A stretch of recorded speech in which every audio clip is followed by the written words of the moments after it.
When I say the words organisational politics, what comes up for you? If you're like most of the people that I coach and work with, the words that come to mind are not very positive ones.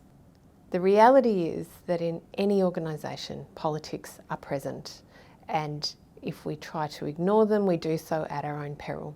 And in this case, we do so at the peril of the changes that we're trying to create in our organisations. In fact, anyone who uses the informal network of an organisation to get things done is using organisational politics. So in leading change, you have to be working at this level of politics in the organisation.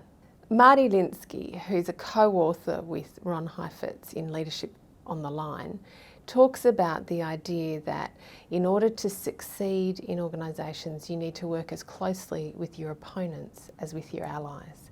And this is really important to think about. In relation to the changes that you're trying to make, where are you spending most of your time and energy? Is it with the people who agree with you and who are on board?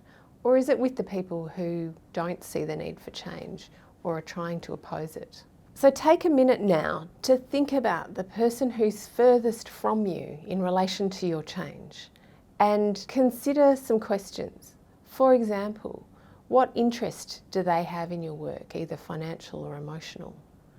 What might they stand to lose? What motivates them? What influences their opinion, or who influences their opinion? These are just a few of the questions that you need to explore in order to understand, truly understand, the perspectives of those that are different to yours in your organisation. So rather than thinking about organisational politics as an unhelpful negative force, see if you can reframe it. It's a reality of the world that we live in and the organisations that we work in, and the social settings that we operate in. So working with it as a positive and helpful force that we can harness is a more constructive approach.